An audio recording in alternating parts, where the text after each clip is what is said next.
रसिक मित्र हो, नमस्कार. आज आपणासमोर मी माननीय श्री सुरेश शिंगटे सरांच्या सुमीचा नवरा या कथा संग्रहातील सुमीचा नवरा ही कथा आपणासमोर अभिवाचन करणार आहे. तत्पूर्वी आपण माझ्या चॅनलला सबस्क्राईब केलं नसेल किंवा आजच पहिल्यांदा चॅनलवरती आला असाल तर माझा चॅनल सबस्क्राईब करायला मात्र विसरू नका आणि आनंद घ्या. माननीय सुरेश शिंगटे सरांच्या सुमीचा नवरा या कथा संग्रहातील कथा सुमीचा नवरा. पिवळ्या साडीवर लालगा जंपर घातलेली एसटीची जुनी बस नव्या नवरीगत लाजत मुरडत गचक खात चालली होती. गाडीतली माणसं अर्ध्या पाण्यानं पाण्याच्या घागरीतलं पाणी हेंदकळावं तशी आतल्या आत हेंदकळत होती. बसनं शेवटचा गचका दिला आणि ती थांबली. तसा शेवटच्या हेंदकाळ्यातून मी फेकल्यासारखा दारातून बाहेर पडलो आणि दिवसभर काम करून संध्याकाळी उकिरड फुकायला हाकलून दिलेल्या गाढवासारखा गुंडवाडीच्या रस्त्याला लागलो. रस्त्यात एक गोट्या खेळणार पोरग मला बघून ससा उठलं आणि सशानं बेळात घुसावं असं घरात घुसलंय. त्यानं घरात जाऊन बायकासने सांगितलं, बायकानू त्यो बघा रामात दादाच्या सुमीचा नवरा रस्त्यानं कसा चाललाय. अहो घराची दार खिडक्या खडारा उघडली आणि बहुरंगी बहुरूप्याला बघावं तशा बायका मला खालनं वरनं न्याहाळायला लागल्या. बायका सवयीप्रमाणे कुजबूज करायला लागल्या आणि त्यांच्या कुजबुजीचा आवाज नाही म्हटलं तरी मला ऐकू येत होता आणि मला ऐकू जावं असंच त्या बोलत होत्या. काय बाबा, रामादादानं सुमीला नवरा बघितलाय. खरंच की गटवाडा, सुमीच्या सुरपावानी नाही. सुमी काय देखणी आणि ह्याचं तोंड जणू शेणाच्या पवात मशीनं पाय दिलाय.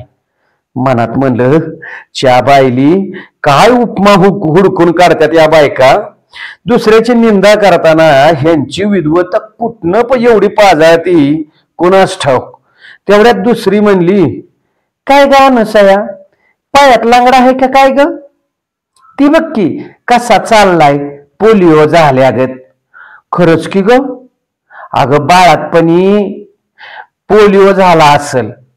त्यावेळी कुठं डोस होत. बाईनं मला चांगलाच डोस पाजला.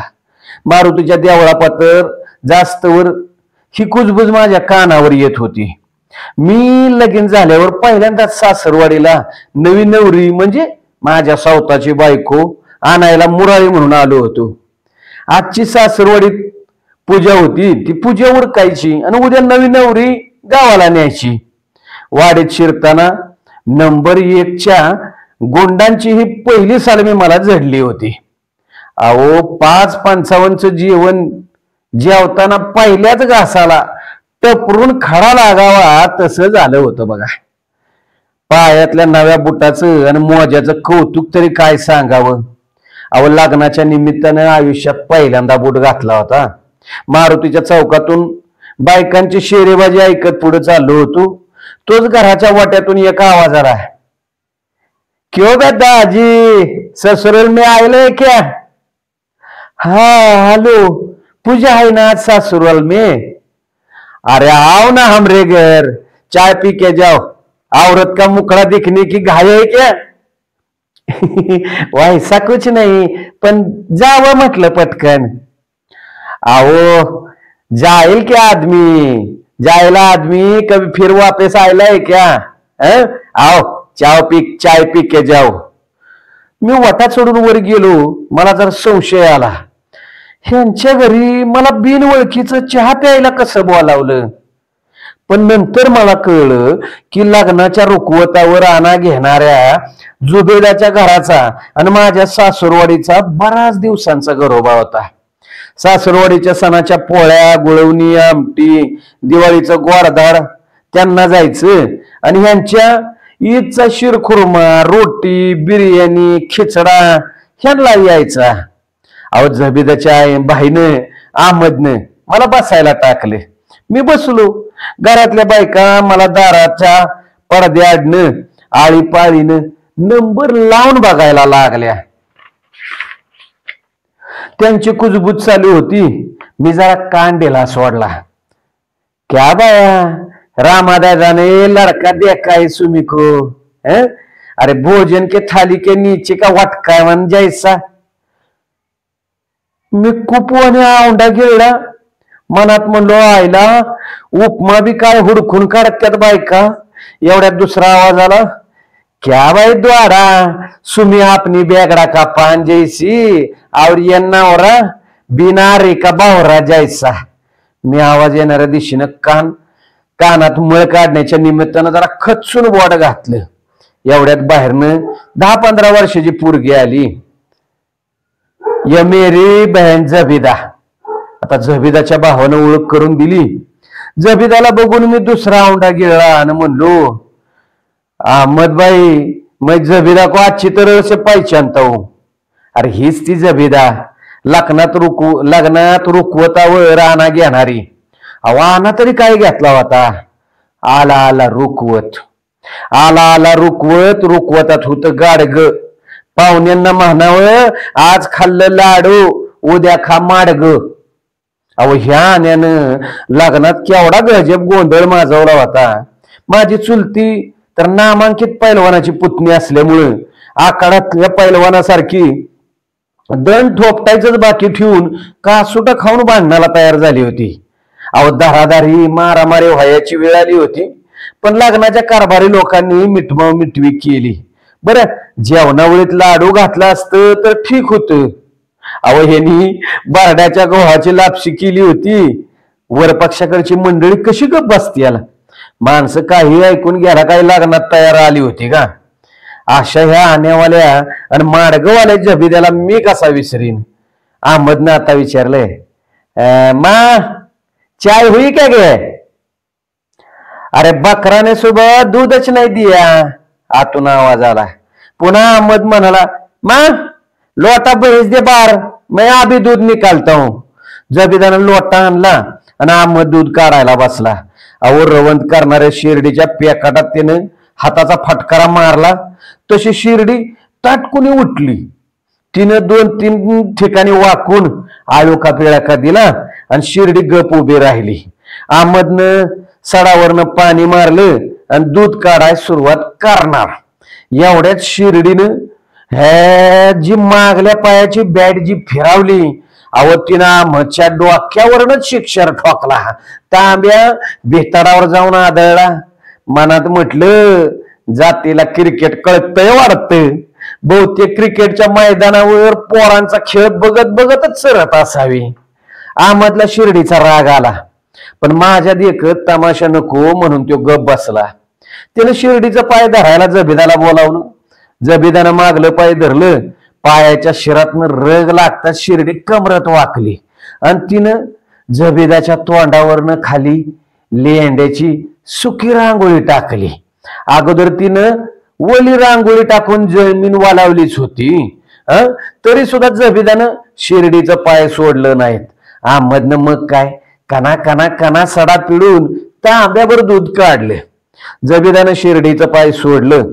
शिर्डीला चांगलाच राग आला असावा। जबिदानं पाय धरल्याचं तिला काय वाटलं नाही, पण अहमदनं पाहुण्या देखत म्हणजे माझ्या देखत खचून सड पिळल्याचा तिला राग आला। अहमद माग सरायच्या आत दोन्ही पाय उचलून तिनं पुन्हा जो काही लेग ब्रेक बॉल टाकला तसा अहमद क्लीन बोल्डच। अहो दुधासकट तांब्या गडगडत पडवीतल्या दरवाजापर्यंत गेला। पडवीत दुधाची 3री पांढरी रांगोळी पडली। अहमदला शिर्डीचा लय भयंकर राग आला, पण त्यानं आतल्यात गिळला। शिर्डीनं माझ्यावर मोठं उपकार केलं, कारण मला शिर्डीच्या दुधाचा चहा प्यायची सवय नव्हती।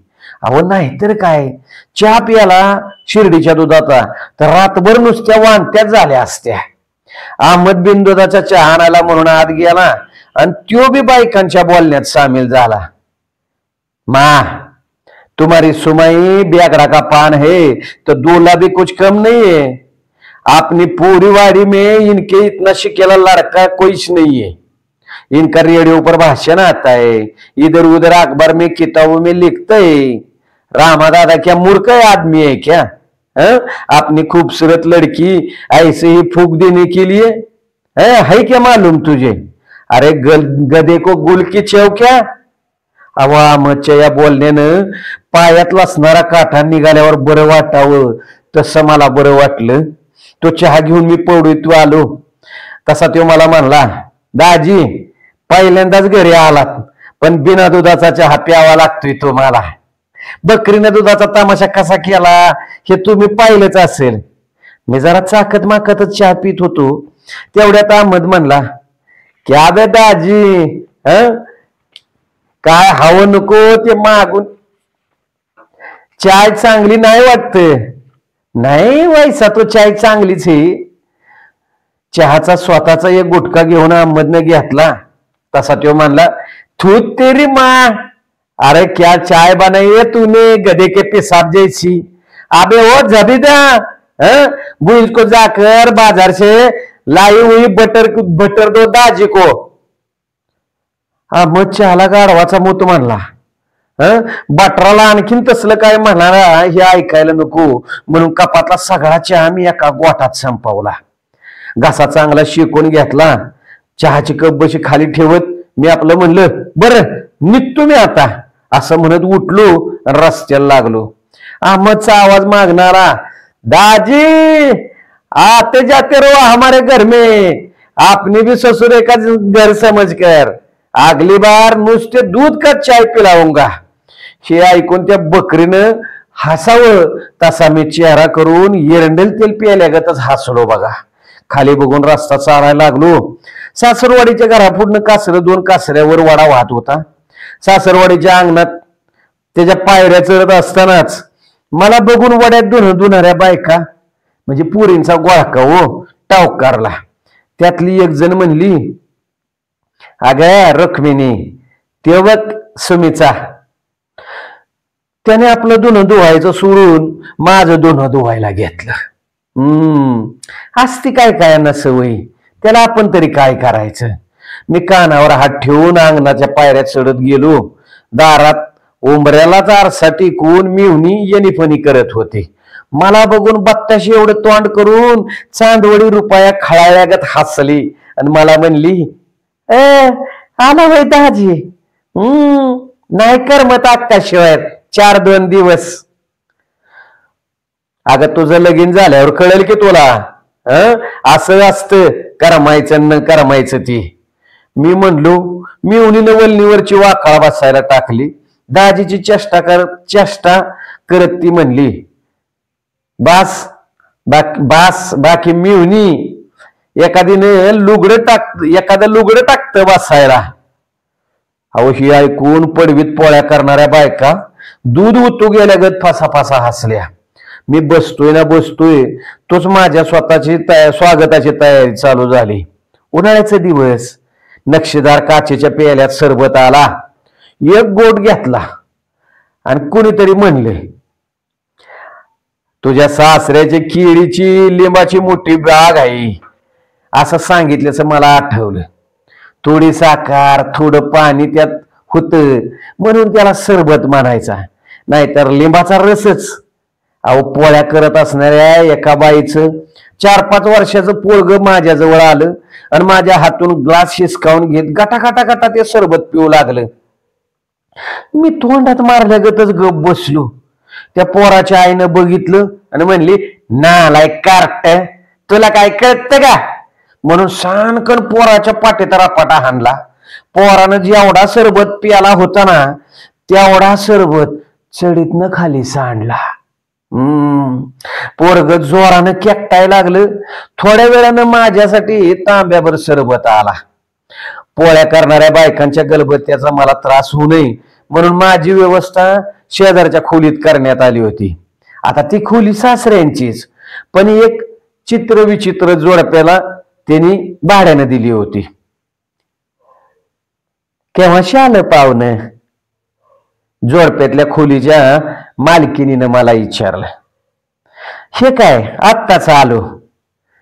मी जादवीन मॅडम. तुमच्या लग्नात नाही का जादवीन मॅडम इकडे या, जादवीन मॅडम तिकडे जा, हे करा ते करा अशा बायका म्हणायच्या का नाही, तीच ती मी जादवीन मॅडम. थोडक्यात ह्यांच्या कारभारीनेच होती की मी लग्नाची. माझं मालक साखर फॅक्टरीत कामाला असते रे, तरच तुम्ही एवढं गोड बोलताय. मी आपलं मनातच म्हणलं, नुसतंच गोड बोलत नाही तर गोड वागतेही. याची प्रचिती देण्यासाठी जाधवबाईंनी लगेच कॉफी केली आणि कॉफी देता देता मला म्हणल्या, अहो आमचं की नाही सकाळचं लागलंच दूध सांडलं तुमच्या सासूबाईंच्या मांजरानं.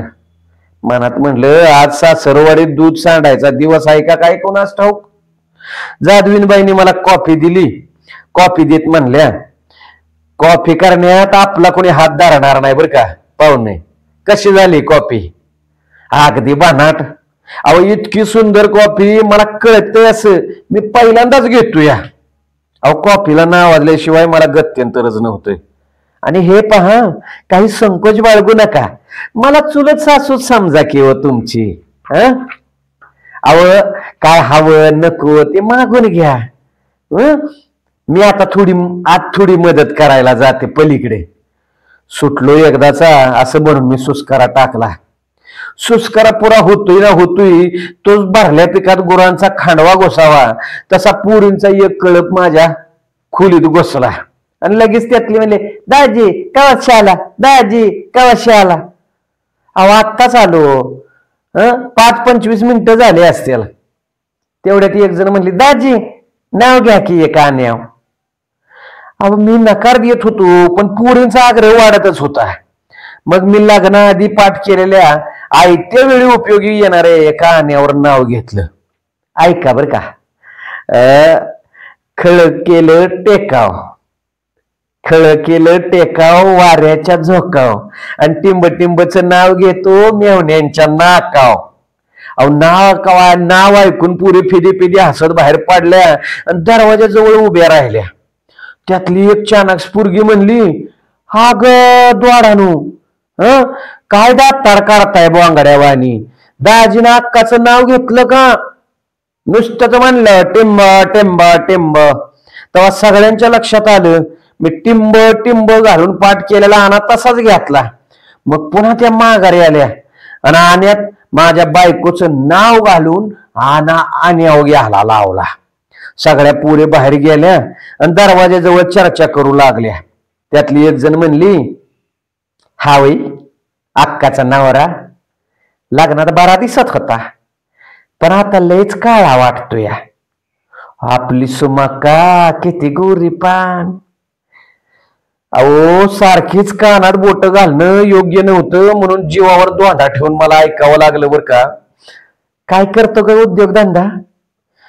धरणाच्या कालव्यावर कामात आहे वाटतं, माती उकरायला. येडी बोंगाडी आहेच का? 5-50 माणूस त्याच्या हाताखाली असत. मिवनीनं माझी बाजू सावारली. काय बेमन म्हणते, आपल्या सुमक्काच्या लायकीचा हा नवरा नाहीच. माईला पाहुण्याचं कौतुक करायचं राहिलं, नको तेच हरणाचं गुराळ लावलंय यांनी. उठून प्रत्येकाला मुस्काडावा असं वाटलं, पण बायकोच्या बहिणी आणि पांढऱ्या शुभ्र लोणी. एवढ्यात जाधवीनबाई आल्या. गुपनीत दगड पडताच पिकातल्या चिमण्याने बर्रकन उडून जावं का नाही तसं सगळ्या पुरी निघून गेल्या. जाधव मॅडम म्हणल्या, हे बघा पाहुणे, ह्या पोरी तुम्हाला त्रास देतील, त्यांचा लाड करू नका. माझ्या भांड्यावर जरा लक्ष ठेवा. तुमच्या लग्नात 2 भांडी गेली माझी. अहो पुरींच्या सारखं जाधवीन मॅडम आल्या तशा निघून गेल्या. मी उगाच आपलं भांड्याच्या कपाटावर नजर फिरवली. सगळी भांडी जाधवीन मॅडम सारखीच हाडबाडलेली. थोडासा निवांत होऊन कॉटवर आडवा होतोय तेवढ्यात मला म्हणजे सुमीच्या नवऱ्याला बघायला एक म्हाताऱ्या बायकांचं टोळधाडच घरात घुसली आणि म्हणल्या, तू आहे पोरा सुमीचा नवरा? एक थोराड जाडजोड बाई चष्म्याच्या जाड बिंगातनं मला निरखत म्हणली, कुठं असतोस कामाला? मसनात लाकडं रचायला असं म्हणणार होतो पण सावरलो. कालव्याच्या कामावर सुपरवायझर आहे. मी म्हणलो. ती म्हातारी चष्म्याच्या जाड बेंग्यातून माझ्या तोंडापासून अर्धा फूट चेहरा आणून निहाळून लागली आणि मला क्षणभर वाटलं, अहो मायेनं घेतली वाटतं, मायेनं घेतली वाटतं माझा मोका. पण माग सरून म्हणली, काय बी असू दे, पण आमच्या सुमीपेक्षा काकणं 2 काकणं कमीच आहेस तू. हो काय मुक्ता वंश, कुठं काय बालावा तुम्हासनी काय कळताचा नाही. पोरगाई रामला बघा. आता ह्या बायका म्हणजे मनामनाचं बोज असल्यासारखं होत्या. मी आतल्यात गुदमरत होतो. अख्ख्या गुंडवाडीत मी सुमीचा नवरा चर्चेचा विषय झालो होतो. त्यात वाडीची माणसं वाडीच्या नावाला शोभणारी होती. जादवीन मॅडमची खोली म्हणजे पिंजरा आणि मी म्हणजे त्या पिंजऱ्यातला वाघ झालो होतो. सगळी गुंडवाडी मला बायका पोरांशी बघून जात होती. अवन काय बाय बोलत होती, पण सारखं ऐकून मी निरडावलो होतो. बामण आला आणि पूजेची तयारी चालू झाली.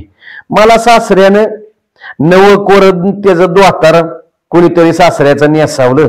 बामणानं पूजा मांडली. नव्या नवरीला बाहेर बोलावली. विधीला सुरुवात झाली. बामण मोठ्यानं आणि भराभरा काहीतरी बडबडत होता. त्यातलं केशवायन म्हणा, माधवायन म्हण, पहिले कृष्णाच्या मूर्तीवर पाणी घाला, बेल फुल वाहा, सुपारीवर पंचामृत सोडा, हळदी कुंकू वाहा, एवढंच आम्हाला समजायचं. म्हणजे काय होतं, बामण चांगलाच गडबडीत होता. त्यानं प्राथमिक पूजा आटोपली आणि बायकोला आत लावून मला तिथे एकट्यालाच बसावलं. तिने सत्यनारायणाची पोथी वाचायला सुरुवात केली. एका आटपाट नगर होतं. त्या नगरीत एक साधू आणि राहत होता. त्याला लीलावती नावाची बायको आणि करावती नावाची एक मुलगी होती. त्यांचा वाणी सौद्याचा धंदा बऱ्यापैकी चालत होता. इति देवाखंडे प्रथम अध्याय समाप्ते. बोला पुंडलिक वरदेव विठ्ठल सत्यनारायण महाराज की जय. अहो साधू आणण्याच्या दुकानदारीचा धंदा वाढता चांगलाच वाढला. तो परमुळकात समुद्र मार्गे माल खरेदी करून आणून लागला. त्याने माल वाहतुकीसाठी स्वतःची 4-5 झाडे खरेदी केली. इति द्वितीय अध्याय समाप्त. अहो साधू आणि पूर्ण लक्ष धंद्याकडे होते आणि तो परमेश्वराला विसरत चालला होता. म्हणून परमेश्वराने त्याला अद्दल घडवण्याचं ठरवले. एके दिवशी त्याची 5ही जहाजे माल भरून येत असताना समुद्रात प्रचंड वादळ आले आणि साधू आणि याची जहाजे समुद्राच्या पाण्यात बुडाली. इति तृतीय अध्याय समाप्त. साधू आणि त्या बायको मुलांना खूप शोक झाला.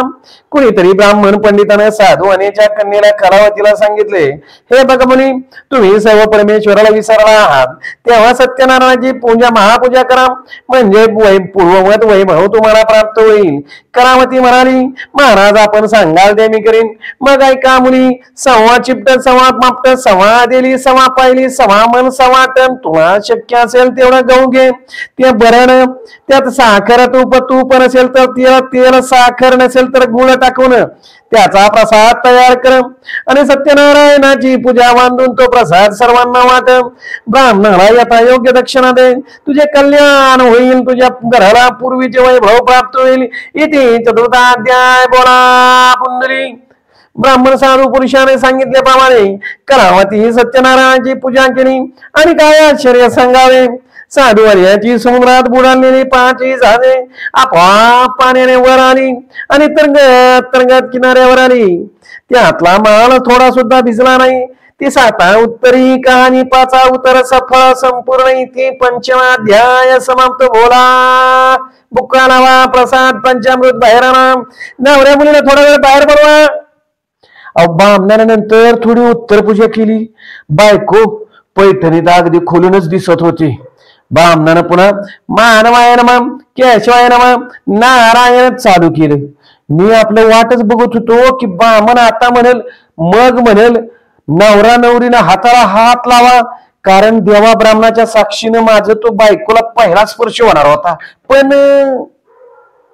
कारण मी लहानपणीपासून पूजा बघत आलो होतो, सत्यनारायणाच्या पूजेत पोथीत मला काहीच मजा वाटत नसे. पण बामण जेव्हा नवरा नवरीला हाताला हात लावायला सांगायचा, तेव्हा त्यांचा तो पहिला स्पर्श आणि त्यांच्या चेहऱ्यावर उमटणारा भाव बघण्यात एक वेगळीच मजा असते. त्यावेळी मी मनात म्हणायचो, आपल्याही जीवनात हा प्रसंग कवा तरी येईल, पण बामणानं नेमका हा प्रसंग चुकवला होता. बामणाचा मला भयंकर राग आला, पण त्याला काय म्हणायचं. त्याला आणखी 2 पूजा होत्या. त्यानं आपली पूजा उरकाउरकी केली होती. ती चौरंगावरची सगळी फळं, शिदा, दक्षिणा सर्व काही पंचाच्या पदरात आवळून दुसऱ्या पूजेकडे अगदी पळूनच गेला होता. अहो पूजा आटपली, नंतर गोंधळी गोंधळी आटपला. सगळ्यांची जेवण झाली. माझी आरामाची व्यवस्था जाधव मॅडमच्या खोलीतच होती. मी रात्र अगदी जागून काढली. बामणानं हाताला हात लावायची संधी हुकावली नसती तर थोडी तरी झोप लागली असती. सकाळी लवकर उठलो. प्रातर्विधी आटपला. माझ्या आंघोळीची तयारी सासूबाईनं अगदी पहाटेपासूनच सुरू केली होती. त्याचं असं झालं होतं, लग्नातल्या पहिल्या आणि जीवनातल्या दुसऱ्या आंघोळीला मला गरम चांगलं पाणी मिळालं नव्हतंच. अहो नवऱ्यासाठी तापवलेल्या पाण्याने नवरीनं आंघोळ केली आणि आयत्या वेळी भात शिजवायसाठी तापवलेलं पांढरं गढूळ पाणी मला देण्यात आलं होतं. तेव्हा मी मित्रांच्या सांगण्यावरनं थोडा रुसलो होतो. अहो तो रुसवा काढण्यासाठी सासूबाईनं माझ्या आंघोळीत पक्क लक्ष घातलं होतं. अहो जाती स्वतः सासूबाईंनी गुलाब, झेंडू, गावत्याल त्या फुलांच्या पाकळ्या टाकून, थोडा करंजाचा, थोडा लिंबाचा पाला टाकून पाणी कडक कडक तापवलेलं होतं. पाहुण्यानं हेमा मालिनीचं चित्र असणारा लक्स साबण अगदी चोळून चोळून मला आंघोळ घातली. आंघोळ झाल्यावर माझ्या पाहुणचाराला सुरुवात झाली. जादवीन मॅडमनी कॉफी आणि बशीभर तुपातला शिरा देण्याचा पहिला नंबर लावला. नंतर सासूबाईंचं मादागात गुळमट चहा. नंतर घरच्या केळीच्या बागेतल्या केळांच्या 2 फाण्या आल्या. मी केळ खाईन तसं सोलून द्यायची सूचना सासूबाईंनी एका मेहुणीला दिली होती. अहो केळी खाऊन होताच रात्री राहिलेल्या शिळ्या भाताला फोडणी देऊन पितळीभर भात केला होता. अहो कसा तरी खाल्ला आणि खाल्लेलं जिरावं म्हणून वाडीत फिरायला बाहेर पडलो. वाटेत भेटणारी माणसं आज आदबीन राम राम पाहुणे, कधी आला पाहुणे, बरं आहे का पाहुणे असं विचारत होती. तोच वाड्यात धुणाऱ्या बायकांचं दुहाईच्या जागेवरून चाललेलं गावरान भाषेतलं भांडणाचा शब्द माझ्या कानावर पडलं. पण मला बघून त्या बायका एकाएकी गप झाल्या. मुकाट्यानं धुणं धुवायला लागल्या. कालच्यापेक्षा आज मला जरा वाडीतली माणसं वेगळीच वाटायला लागली होती. बहुतेक गावाकडच्या कुंडलीतला कालचा दिवस त्यांच्या दृष्टीनं वर्ज्य म्हणजे प्रतिकूल असावा आणि आजचा दिवस माझ्या दृष्टीनं उत्तम, चांगला, अनुकूल असावा. वाडीसनं फिरून परत आलो तर सासरवाडीत मटणाच्या जेवणाची तयारी चाललेली वासावरूनच कळलं. हो वासावरून कळलं. आता कसला जेवणार. अहो रिटून माणसं भरलेल्या एसटी बसगत माझ्या पोटाची अवस्था झाली होती.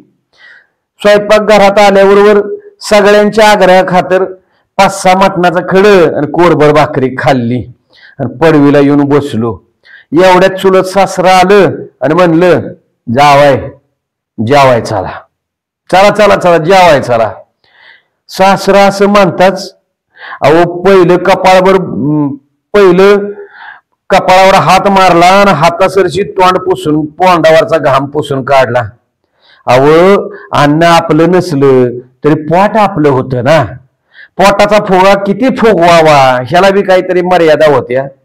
पण चुलत सासऱ्याची नजर नको, नाराजी नको म्हणून सासू सासऱ्यांनीच पाठवलं नाही असं त्यांना वाटायला नको म्हणून जेवायला गेलो. अहो तिथं बी चमचमीत मटण. मनात म्हटलं च्या बायली ह्या दुलवडीचं त्या दुलवडीला मटण मिळायचं. आज हे काय चांगला. पोटाचा नगारा झाला होता तरी त्यांच्या समाधानासाठी थोडा जेवलो. सासरवाडीत येऊन जाधव मॅडमच्या खोलीत थोडी विश्रांती घेतली. दुपार झाली. मुराळकी निघायची तयारी झाली.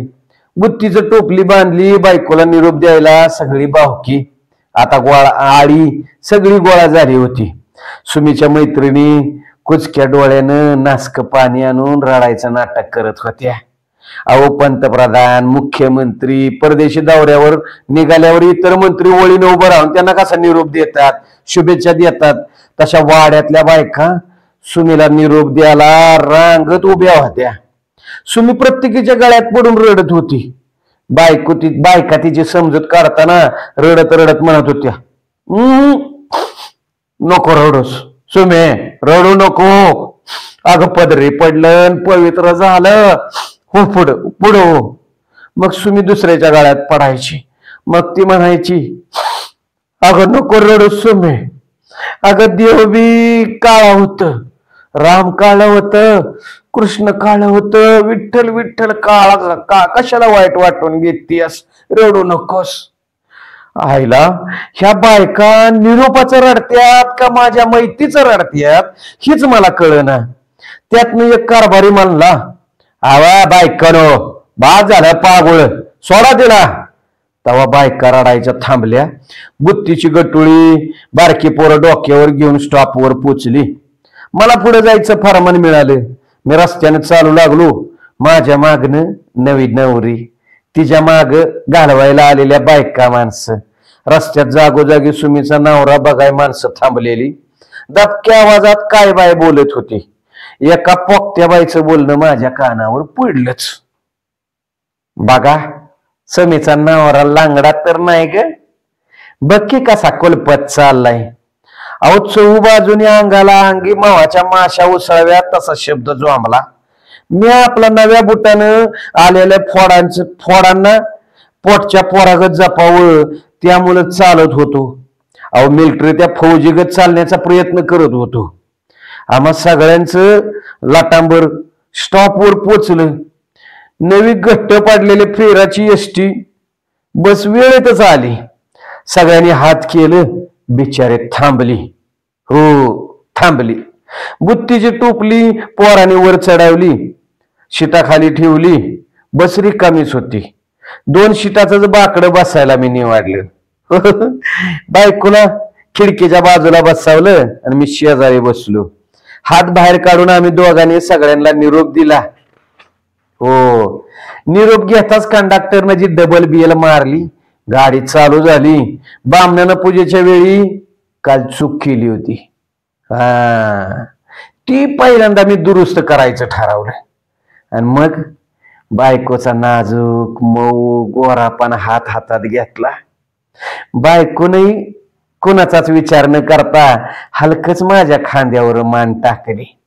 अहो कालपासनं वाडीतल्या बायका पोरींच्या शब्दांच्या इंगळ्या मधमाशा डसल्यावानी माझ्या अंगाला जो काही दाह होत होता तो तिनं खांद्यावर डोकं ठेवल्याबरोबर एकदम कमी झाला. खिडकीतून मंद सुमिश्रित सुगंधी वाऱ्याचा गार झुळूक अंगाला झोंबू लागल्या. वसंत ऋतू झाडाला पालवी फुटावी, आंब्याला दरदरून मोहर यावा तसं अंग आतल्या आत मोहरून आलं होतं. आणि हिरव्या गर्द झाडीवर पांढरा जंपर घातलेली एसटीची नवी कुरी पहिलीच फेरीची बस नव्या नवरीला घेऊन आपल्याच तालात री री री करून चालली होती. नमस्कार.